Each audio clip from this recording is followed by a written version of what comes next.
series.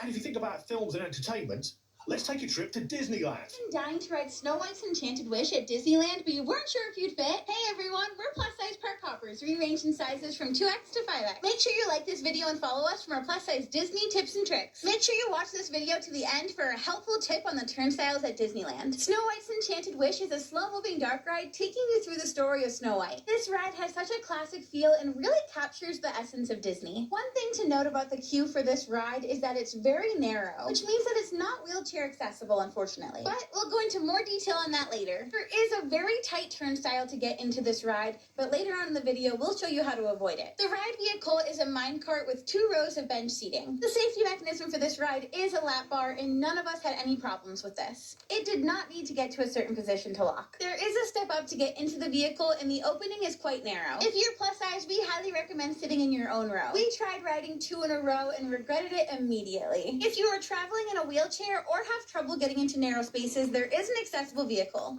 The side opens on the accessible vehicle, which makes getting in or transferring easier. If you are in a wheelchair or have a difficult time getting through narrow turnstiles, there is a solution. All you have to do is go to the exit and speak to the cast member. They will then scan your ticket and give you a return time. So instead of standing in line, you're basically waiting in a virtual queue. When it's time for you to return to the ride, you will get a notification on your phone. Then just go back to the exit of the ride and you'll be able to enter there. We thought this ride was super cute and made you feel like you were really in the movie. Yes, the advice I'd give to those ladies is when you're at Disneyland, don't go near the Dumbo ride because people there will assume you are additional elephants.